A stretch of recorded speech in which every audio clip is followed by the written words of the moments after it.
Ladies and gentlemen, welcome into their class guide for Lost Ark. Today, we're going to talk about the Paladin, or he's the Paladin basically.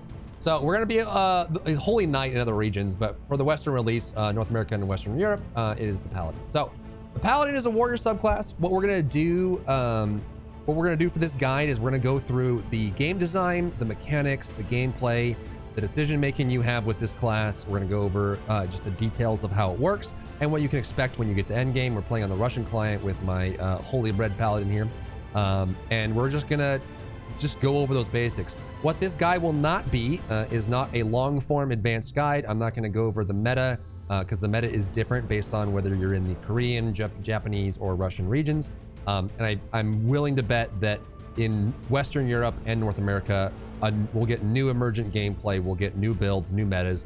And on top of that, the gameplay can change, right? We can get buffs and things like that. So I'm not going to go through what it is right now.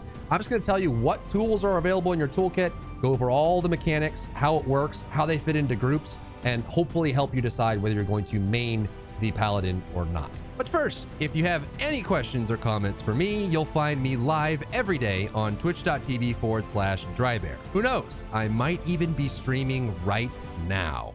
So let's jump into it. The first thing we're going to talk about is the attack, the basic attack. I like doing this. It's good to know what this is, because in some cases you will use it. A bit of a disclaimer, some classes don't use their basic attack ever. It's just irrelevant because they just use abilities or they use the mechanics they have. But it is nice to know because it adds flavor to the character. You can see that the Paladin, which thematically is a Holy Knight, it mixes together between like Crusader style weapon attacks and holy magic. So you'll have spells and you'll have melee attacks. And this, like some classes in the game, are clearly defined by their abilities. So if you go to your abilities, all your blue are sword attacks, and then all your yellow are holy attacks, which all have different uses and things like that. And then you are a very standard class, like most in the game. You have 8 ability slots, and you can slot in whatever 8 abilities you want into those slots to create the playstyle that you want for the content that you're doing.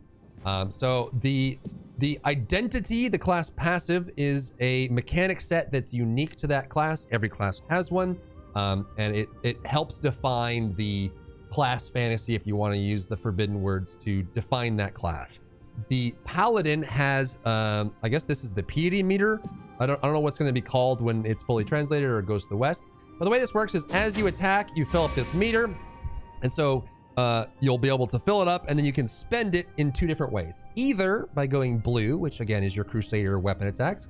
When you activate it, you go into this Crusader of Light, and then you can see that all my blue abilities are highlighted. This will make them do increased radius of 30% and damage increased by 40%. So all these become bigger, more effective, more damage heavy, and you can play kind of like this melee Crusader. A lot of times you'll see Paladins run this in solo play or when they do solo content, because it helps them kind of use their blue abilities and get into that. You can also activate Blessed Aura, which is yellow, which means it's holy. When you activate it, a bright aura emits from you. Anyone standing in this aura will have increased damage of 10%. Later on, you can get class engravings. We'll talk about those in a bit, where you can get a healing effect on this. So you can actually play as a pseudo healer. One thing to note, especially when talking about Gunlancer, Paladin, and the Bard, there aren't traditional roles in Lost Ark like most MMOs. You won't need a tank, a couple DPS, and a healer. However, Bard and Paladin can play a support role, and they have, on average, lower damage than the other classes.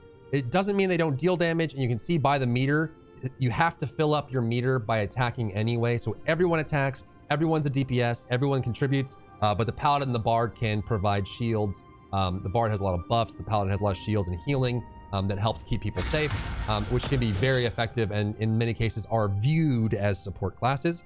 And you get engravings later that can make you very, very support. Between the 2 supports, Bard and Paladin, Bard is more supportive and Paladin is more damage heavy, though they are still the lowest damage of any class in the game, so just keep that in mind. So that's the passive. You can fill it up as you attack and then decide whether you're going to go more Crusader for more damage, or you're going to go more Holy and try to keep your team alive and provide more benefits, plus a buff for everyone that goes around. Next, let's go over the Awakenings, which is your ultimates. It's going to be viewed as your ultimate ability. You have 1 slot on your bar for your awakening abilities, and every class right now has 2.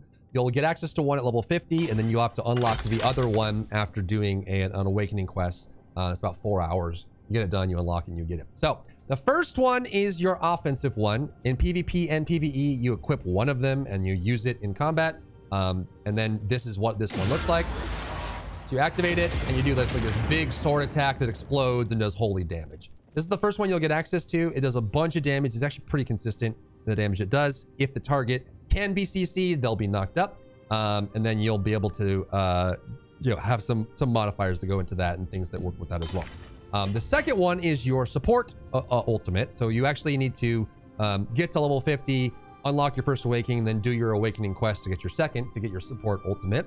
But with this one, you pick a target, you land, go angel style, which kind of looks like Tyrael and Diablo.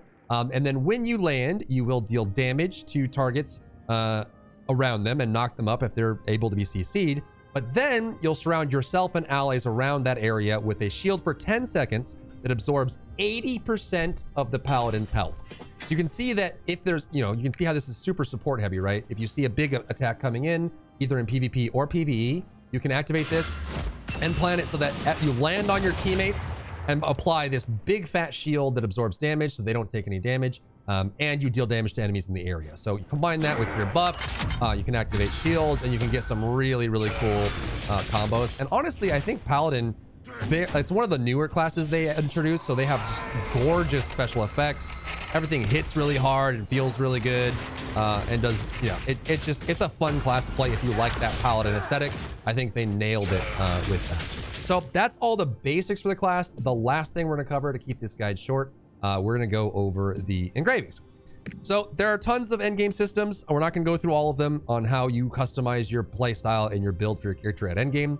But it is important, I think, from a basic level to cover the class engravings. So what are engravings? If you don't know, you have these engravings that you'll build charges of that build up and unlock tiers. They provide various benefits and can help you specify your build even more in depth at the end of the game. We're not going to cover all those. There are basic general engravings that every class has access to, and they're listed here under combat. These all have tons of different effects at different levels, and you can put several of them together to make a build, depending on what you have on your accessories, your ability stone, and on your engraving slots on your character. However, every class has access to 2 unique class engravings. These are engravings that only they have access to, no one else.